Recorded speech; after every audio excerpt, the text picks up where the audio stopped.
welcome to the program. I am Malik Jones, and before I talk about my guest or invite my guest to the program, I want to reflect on the following women. Joyce Hilde Banda, she was president of Malawi from 2012 to 2014. Ellen Johnson Sirleaf, Liberian president from 2006 to 2018. Rose Francine Rugombe, interim president of Gabon from June 2009 to October 2009. Amina Gurib Fakim, president of Mauritius from 2015 to 2018. And when we look at the world landscape, a lot of women have been given that chance to go to the highest position of office in their countries. But in Africa, we know that the situation of women empowerment still eludes a lot of women who, by virtue of their proactivity, are the very women who elect male presidents. But for women to sit on that table or on that chair of the presidency has been a very, very difficult exercise. My guest is Mary Swalk. Welcome to the program. Thank you, Sam Jones. Thank you so much for having me on your platform. Thank you. The name has just surfaced and people think that you are out of the blues. But I know you personally as a dear friend, a hard-working woman. But for my guest, who is Mary Swalk? Well, Mary Swalk is a Gambian born here, educated here, worked here prior to moving internationally. So I have friends that know me from Gambia, like I said, even yourself. We have worked together prior to me going to the US, and right now I'm just back home after staying so long abroad. You are the CEO of the Africare Group. Yes. Can you tell me about the Africare Group? Well, the Africare Group is a company that it's a multifaceted company. We do real estate, we do business services, consultations, and we also do entertainment. As we speak right now, what interests Mary Swalk? Well, like I said, I came back, and when you stay abroad for long and you have all this knowledge and everything that you have gone through, you come back to give back. One of the reasons I set up a charity organization called the Africare Initiative, and through the little we make on the business, we try to use that to empower the Africa Initiative, which is our charity arm of the company. So I came back really to give back to the society, to the women, to the youths, and we've been doing a lot of that. And not only that, we empowered as well institutions and schools and stuff like that in our little capacity. Let's still stick around with the Africa Initiative. What have you done so far? Well, the Africa Initiative has done, for example, the wrestling match. We've done charities for the schools, the mental home, the hospital. We do on a small scale, like I said. We've gone to the provinces. We worked with kids. We've created a little reading club, even though they're still waiting on a lot of, I promised to send them a lot of books, so I've ordered the books, but because of COVID-19, those books are hanging. So, because we want to empower the young people from here to Basse to start reading.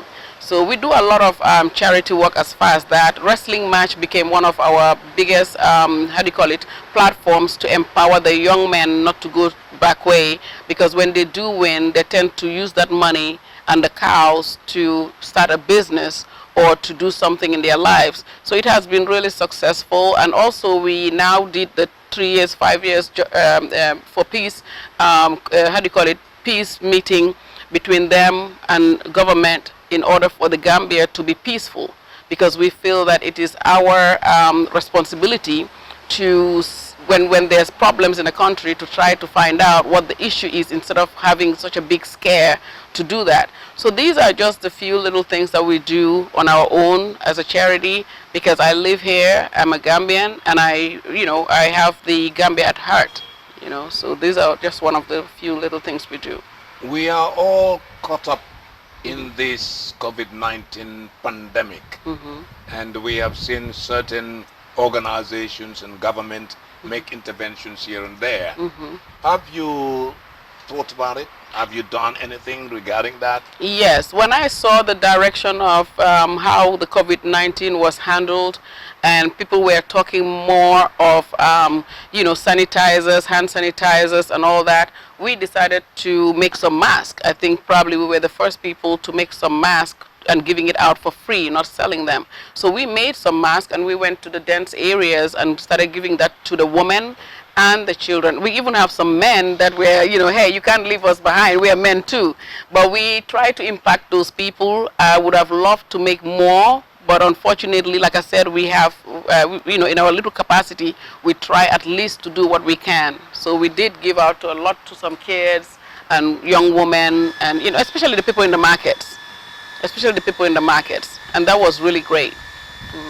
We are, in my preamble, I talked about the empowerment of women and how women find themselves fraught in this web of political emancipation, which is highly dominated and jealously guarded by men.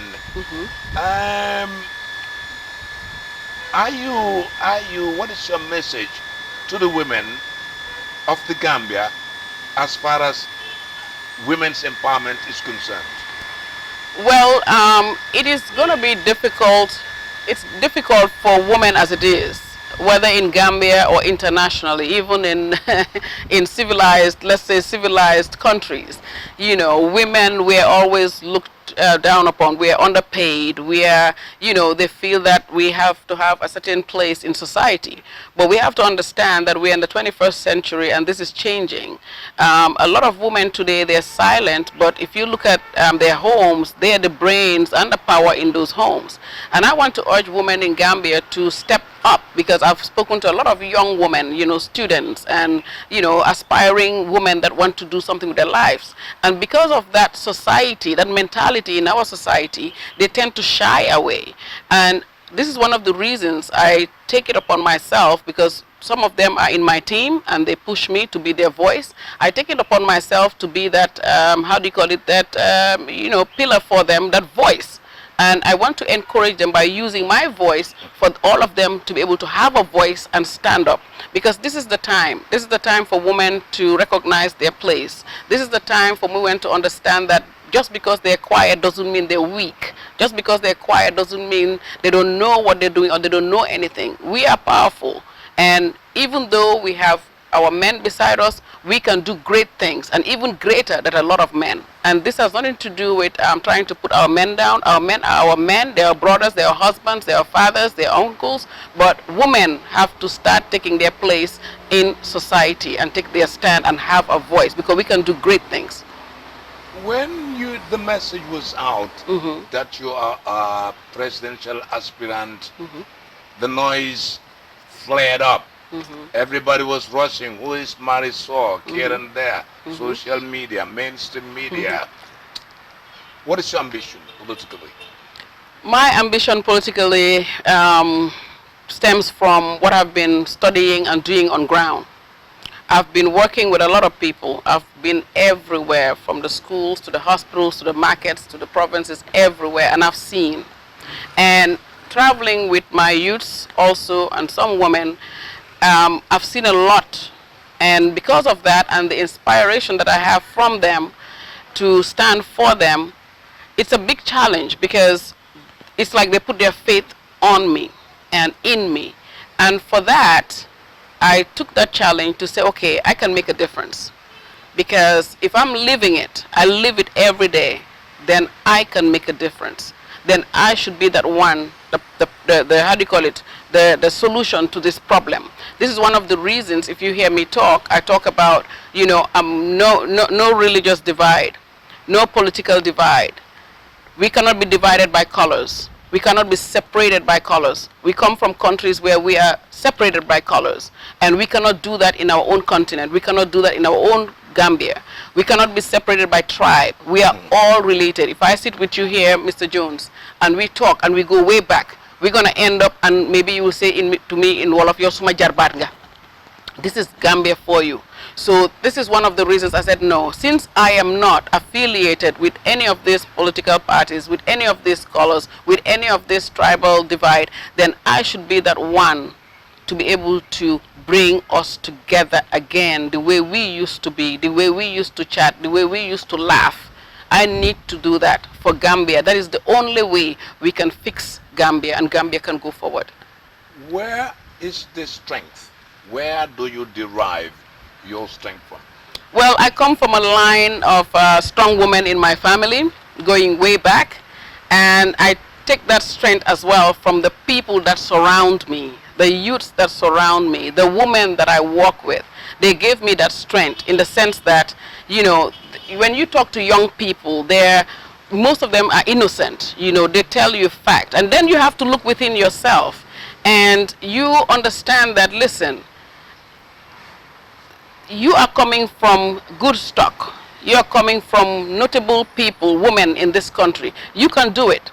You can do it. And I look at all these women too that I talk with, and I see them. I see women carrying bags of onions. I see women carrying bags of rice. My strength comes from those women. My strength comes because if they can carry all these things and they are still having babies, they are still going home, they're still cooking, you know, somebody have to represent that. They might not have the strength to talk, but they have the strength to do everything that they're doing. So let me now use my strength. I cannot probably lift a bag of onions, but I can lift the country, Africa as a whole, to start looking at us as women. We all cannot do the same things as women. Each of us have a role to play, and my play is to stand for those women that are carrying the bag of rice and the bag of onions and running in the hot sun, carrying a wheelbarrow of oranges and trying to make a living, taking care of children at the home. I will be that voice for them. You are entering the arena that is highly dominated by men. And Gambian politics is not very rosy. There's a lot of mudslinging, there's a lot of violence, there's a lot of slamming the door at your face. Marisol is strong for that. Yes, Marisol is strong for that because Marisol is mentally, spiritually ready. And the reason I say that, when you go into this arena with men, you have to be spiritually ready. Like I always say, I worked in a dealership with 24 men. I have seen everything from sexual harassment to insults to everything, and I took it because I wanted to prove to them that I can do it. And I just see myself right now in the same situation. It is a male dominated area, but we as women also have to start standing for our women, because even though it's a male dominated area, every man has a mother. Come 2021, and your aspiration becomes a reality, and you're contending with others for the seat in Banjul, which is jealously guarded by whoever is sitting there at the moment. Yeah. Shall I say, where do you find your strength from? How would you convince the people of the Gambia? What do they lack that you can provide? We lack a lot. Our society alone is broken. Let's start with the society. Our society is broken. And like I mentioned before, it's broken through all these political, how do you call it? Exactly. And until we fix that, which is, if you notice the trend where I'm going, I'm starting to fix that. As I speak to you today, Malik, the whole world is talking. Anywhere where there's a Gambian, they're talking to each other. I have a lady called me and said, I've not spoken to people for how many years? Because of you, I'm famous right now. I've not spoken to a friend of mine for 15 years. Because of you, I'm talking. That is my strength. The fact that I'm getting everybody coming together as one, because that has to happen first. Because when that happens first, then my job is easy. Because I know then if I go to Banjul on that seat, everybody will be willing to come together to work because we're already talking. So when you talk about all that is around me, even the ones that will be there or around me, they will see a difference. They will see a difference in me because I come here to unite. I come here for us to work. I come here for Gambia to go forward. I come here for Gambia to be part of that, part of other nations that they're naming, part of those nations today that, you know, they're part of the world, growing with the world. I want Gambia to be like that. I've been around, I've traveled around, and I've seen.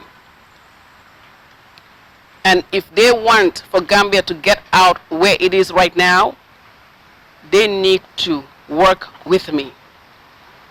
You're watching this program coming to you on Star Television. I am Malik Jones. My guest is Mary Swog, aspiring for that seat that everybody will be running for, helter skelter, come 2021. You're calling for unity, Yes.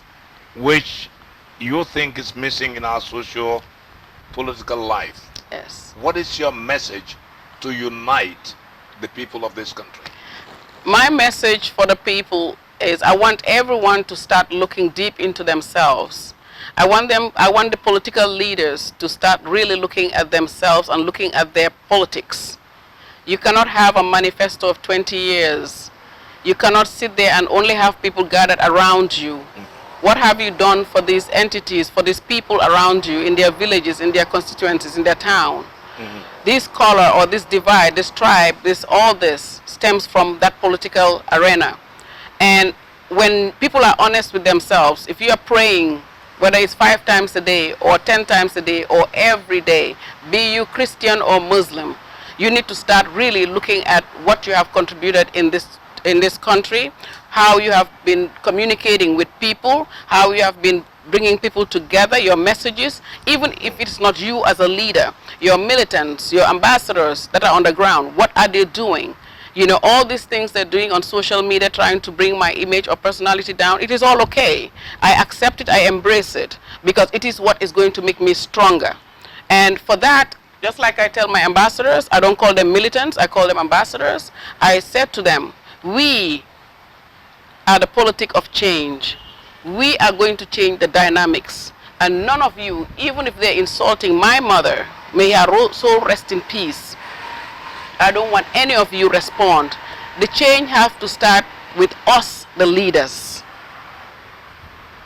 If it doesn't change with us, the leaders, they will only do whatever. So when we do that change within us, then everybody needs to change. And for that, this is the reason I call all political leaders to stand with me, to endorse me, but unfortunately it's being misinterpreted, which is, again, all okay. You said it's all misinterpreted. What has been the problem? How did they misinterpret? Well, they're misinterpreting it in the sense that, oh, people are saying... Is it because of how you look like? Maybe, how you present yourself to them? Well, some people think that because I'm new, most people don't know me. Oh, she's new. Where is she from? She just came from Europe and come here and telling us politics. Let her go and learn politics in these other parties that have been here years. Let her go on. But you see, those leaders in those political parties, unfortunately for the people that are speaking, those leaders in those political parties, they know me. They know me. We have nothing but respect for each other. These are my elder brothers. These are my uncles. These are my, they all know me. And they will know where I'm coming from. You understand? So that is what I said. The few people that are following these parties, they are misinterpreting when I say for these parties to endorse me. I am one person standing that has no political affiliation, that has no color, that has no religion, because I'm both Muslim and Christian, that have no tribe. So when I say endorse me, I'm saying that in the sense that if I stand for all. If I fix this country, I fix from Biden to Moina. If I empower anyone, I empower all. I don't look at, oh, this is my family, or this is my brother, or this is my party, or this is... No. Because I want to see that everyone is okay. I know what I do on a daily basis, and it hurts me to do that on a daily basis. People are not begging because they want to beg. are not suffering because they want to suffer. Youths are not going to school because they don't want to go to school. Youths are not lazy because they're just being lazy. The platforms are not there. That is the reality. So we need to change that. And in order for us to change that, we need to unite and put somebody that is not politically affiliated. That way we can all move forward together. Every party that you see has one or two people that is willing to work and to move Gambia forward. And that is what I mean by saying for them to endorse me so we can change the dynamics and work together as a team and move the country forward. When you look at the political climate right now, is it conducive for a woman to step in? Yes, women are mothers. We fix things. That is what we know to do best. There is no house today that is 100% okay. But women don't go around wearing their problems around their necks like a big locket to show that they're in issue. They have problems at home. Women fix things. Women take care of the children. Women, but even when the man don't bring anything to the table, you go home, trust me, you will eat. The woman will have food on the table. You don't know how she brought that food on the table. You don't know how she got it because when you left the house as a man, you never left money on the table to cook in the first place. But we call, like we say in Gambia, we stood up.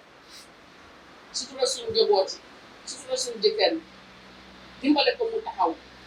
We are here to fix things. Every man all over the world comes from a woman. And we need to remember that first. And we need to think about that deeply. Jigéen a jur góor. Loo powerful. Boo paree, boo génnee nga def ni gaynde, boo paree fu nga dem si sa yaay bi la jur. Nga toog si tànkaam yi barke. So we will fix it. And when we do fix it until it's stable, then we can give it back. We give it back now to our young men who are more innovative. They have all, they look online, they see what is happening all over the world.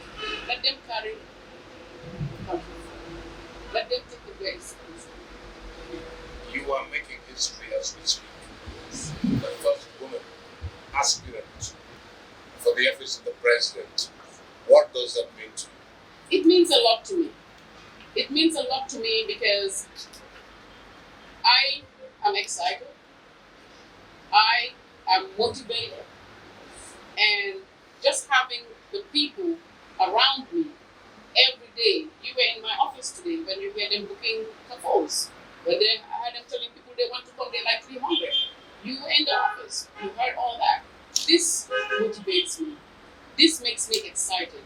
Because I want to empower people, I want to educate people. We need to start, sensitizing our populace so they understand that the old way of doing politics is over.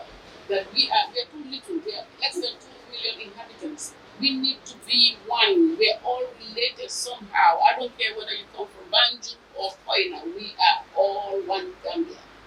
And this motivated me so much to be up there because I want to be able to talk to everybody.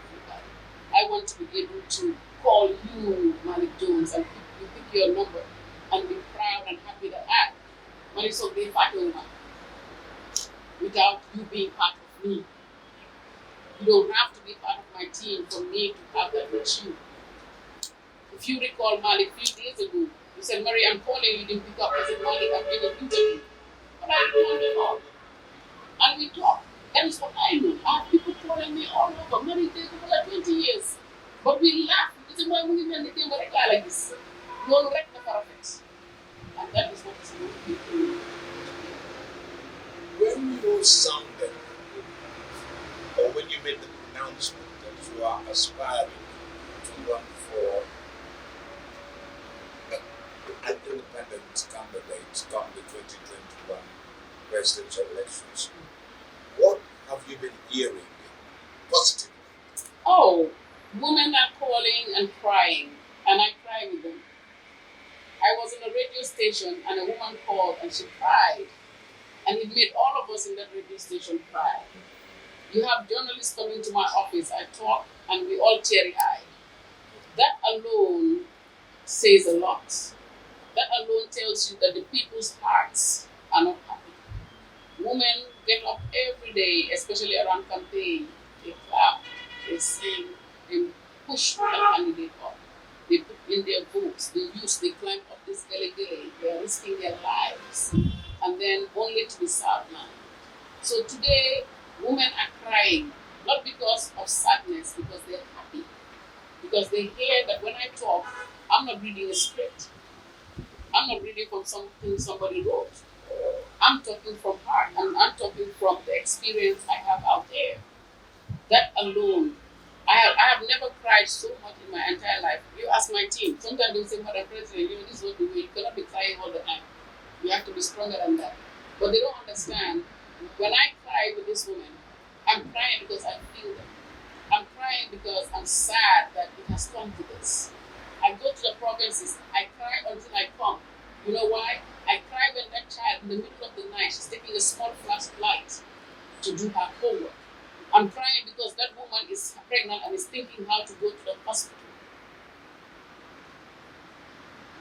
And for this, I cry. Their cry is triumph. Their cry is joy because there's a woman who can speak on their behalf. You are making history right now by the mere fact that you are an aspirant for the presidency. What does it mean? You're making history. Tomorrow, people will remember that the first Gambian lady that put her heart in the ring was Mali Shaw. Well, in life, Malik, you always have to ask yourself, what am I here for? What's my purpose? I've dedicated the first half of my years to my children. My children, touch wood, don't lack for nothing. The second half of my years, I cannot be sitting down and watching television or going shopping in the US. The second half of my year, this is what I want to do because I'm not only doing it for the people, I'm doing it also for me. Because I want tomorrow when I do leave this world to be remembered that I left everywhere. So it is my legacy. Let us look at the women of the Gambia and women in Africa in general. They lack empowerment. What is your take on that? This is one of the reasons I'm understanding. And I'm calling on all women, and not only in Gambia, in Africa. I've been to the most powerful women platform in Ethiopia. It's headed by Madame Bineta Joe. She's one of the special envoy, I think, in the EU. And it was, how do you call it? It was refreshing. Because these were powerful women out of over 50 countries worldwide that came together. And I listened to them. I heard them, and it's all the same cry. It's all the same plight. I was really opportuned to be given a platform to speak on that platform. Not all of them spoke, so I was given out of all of them a platform to speak. And I spoke on the things that I've done because they were asking the whys. You have policies upon policies, 2 days of policy. I said, no, forget about all this policy and paper. Act. Act and act now. We can sit here and talk about Agenda 2063, but Agenda 2063, probably me and you will not be alive. So what are we doing right now towards Agenda 2063? So I want to empower all women to get up and act now. This is the time. If we miss this opportunity, it might come after Agenda 2063, and our children and grandchildren will be the ones to suffer. The road to State House will be a very, very expensive and costly affair. How strong are you financially? Financially, I can say I'm not strong because, like I said, every day of my life I spend. Every day of my life I empower. But I thank God I can do that. Not everyone can say that. But I do have a lot of people, especially in the diaspora, really, that have been really standing to contribute. They are setting everything up. And because they come to realize, I think everyone is realizing that this is not even about me anymore. You know, when you start something, you start because you started with your little crew. But when everyone gets up and begin to see themselves in it, the fathers have daughters, and they want their daughters to look or behave like me or represent what I stand for today or be part of what I stand for today. So, and I get, it's surprising, I get majority of the support as well from men. You know, men that, because you know, fathers and daughters are like friends. So I think they're looking at their daughters and thinking, you know, that could be my daughter. We can break this chain. So they're all coming in solidarity. The women, oh my God, the women all over, all the Gambian women and non-Gambian, they're all in solidarity. And I'm thanking them so much from the bottom of my heart that we make history together. I'm thanking the young girls, the youngest girls, even the ladies in the journalism, young girls coming up, they're all seeing themselves in this. They're calling me, Auntie Marie, hey, thank you, Auntie Marie, can I come? You know, and I'm happy for that. So yes, support is coming, support is there, support that I never understood, and this support is needed if we want to change the dynamics. Networking will be a very important strategy for you. Is it on your agenda list? Yes, we are networking, we are talking to people, people are watching. Actually, what is happening for me, which is a blessing really, people are just, how do you call it, calling in, you know, because we are so busy in our schedule that we don't even have the time to reach out. And I thank God that everyone's seeing the vision, they're listening to me, and they're reaching out. They're reaching out in the numbers that we really did not expect. And I thank God for that. And I thank all those people from the bottom of my heart that I will not disappoint them. I will not disappoint them. Social media is a very important tool, but it is being misused, especially in Gambia's political landscape. Yes. You have another use for it. Well, we use social media differently. I come from countries where social media is, you have to use it wisely. It can make you or it can break you. I've seen lives that social media have broken. I've seen homes that social media have broken. I've seen jobs that people have lost because of social media. And this is in Europe and the US. And unfortunately, my brothers and sisters here in Gambia, they don't understand what social media can do.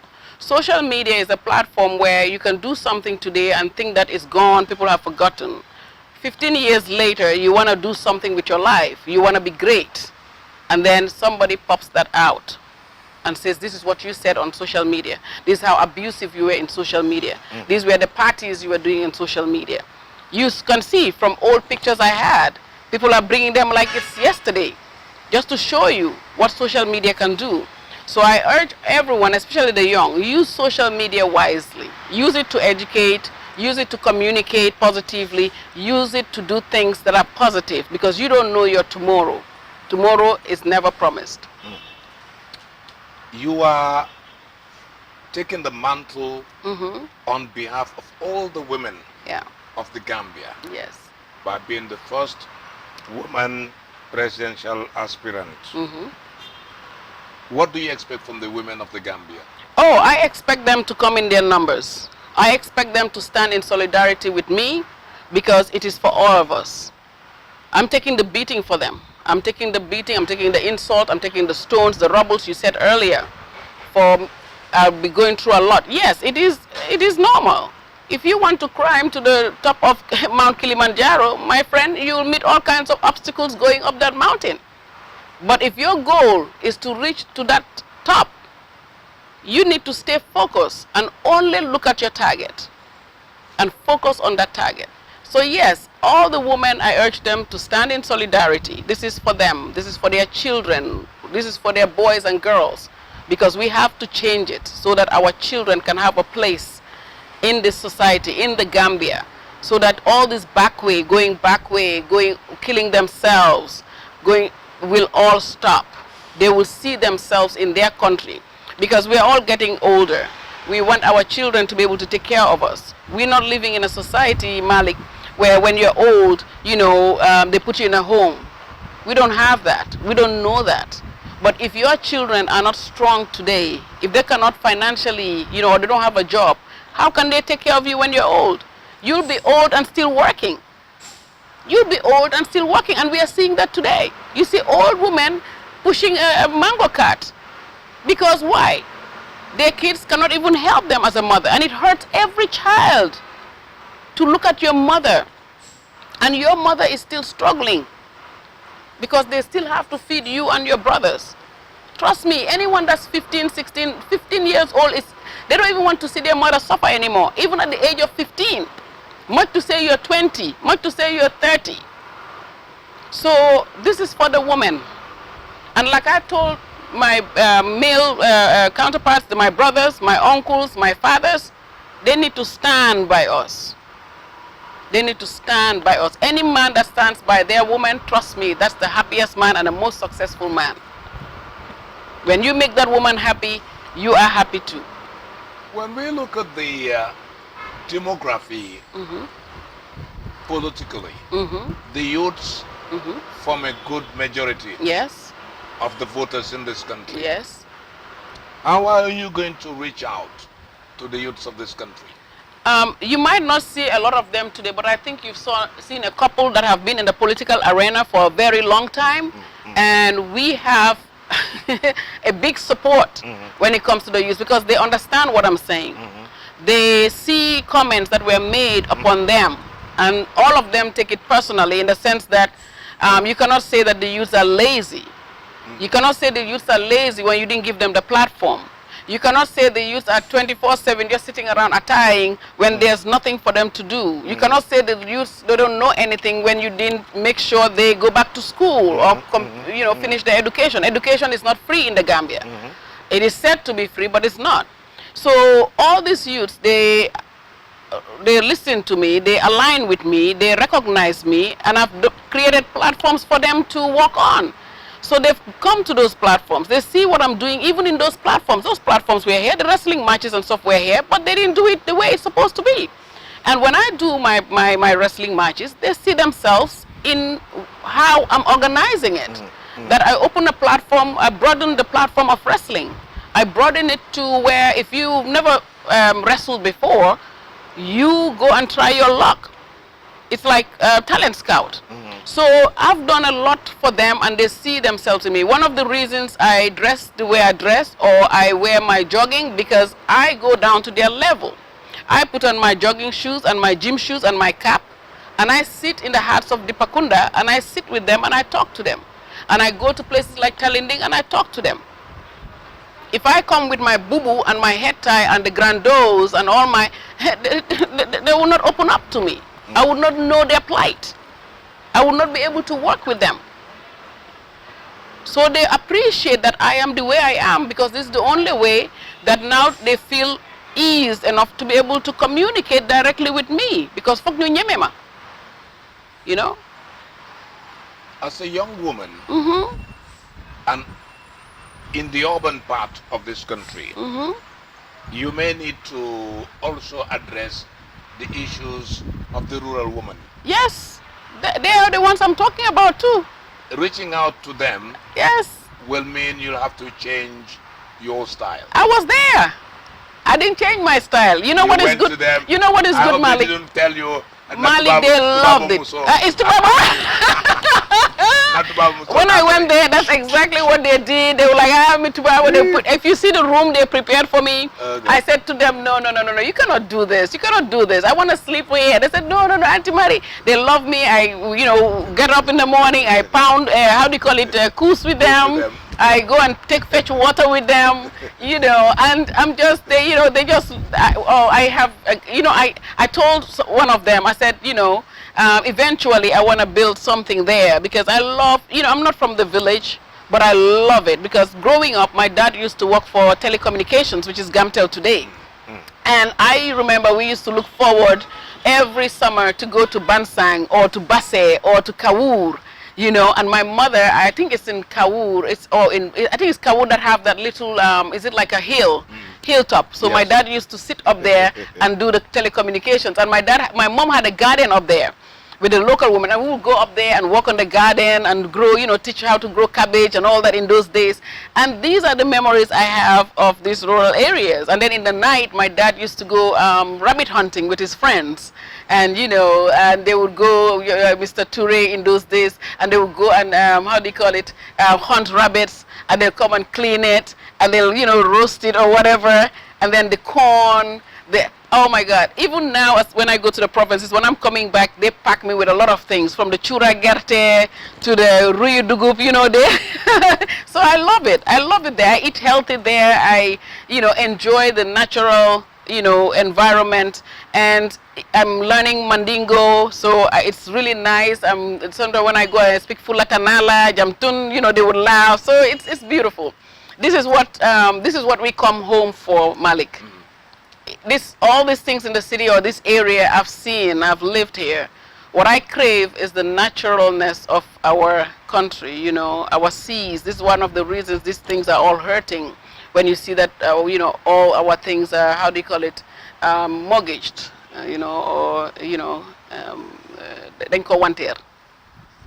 this is what makes Gambia, Gambia. What is your campaign message, if I may ask you? Unity. Unity first and empowerment. Once we have that, we have everything. What is causing this disunity, that you so badly want unity? Because I've seen it. It's like you go to certain areas in the Gambia and it's only divided. It's only for one sector, one political sector. You go to another side, it's one political sector. I remember someone asked me, Marie, when you are the head of state of this country, where do you come from? Where are you going to empower? I said, what do you mean? They said, well, we've seen that, all these political parties, they have an area where they come from and they're developing that area, or they're building their mansions in that area. I said, I am Gambia. I should be able to go to Brikama and sleep in Brikama, because I've developed Brikama to the point where I can stay there. I should be able to go to Basse and stay there. I should be able to go to, Nyanija, for example, and stay there. I should be able to go to Farafenye and stay. I should be able to go anywhere in the Gambia, because I'm a Gambian. I'm a Gambian. I don't have a particular place I'm coming from. I was born number 2 Makati Square, but I was not raised only in Makati Square. I was raised in the Combo areas. I was raised in Basse, because like I said, we go there on holidays. I was raised by local people. Sometimes my parents will have to even go to people's house to look for us when we were kids, because we will go and they will come and find us sleeping. And then in the morning they'll come and collect us. And then of course they will scold us. The aku. Huh? They go tap na pussy os, sleep na pussy os. We know they do that. We did all that. And I connect with them that way, And this is the love for Gambia, On a final note, if you were president of the Gambia, what will you fix? I will start by our economy. Our economy, look properly into what has happened, what is there, and where we can go forward. We have a very good plan and in our manifesto for that. Then we look at our education. I think it will run, because our economy is, our education system is the root of our problem right now. Education is lacking. I mean, people that are even in office have issues, because of the lack of knowledge. And we need to get out of this, this norm right now. The way our education is different right now. Technology integration in the schools. Schools have to build a little bit different. We cannot have still pit latrines in schools that are around this area. Classes have to be a certain way. The teachers need to go back to school and get like a teacher's fresher course, because most of these teachers are young. And of course, if the teacher is not empowered, how can they teach? So we have all these programs in place and then we have the back to school program as well, where people that drop out can go back to school. We have to fix our education system. With that, we have to also fix our medical health. Women should not be dying of childbirth anymore.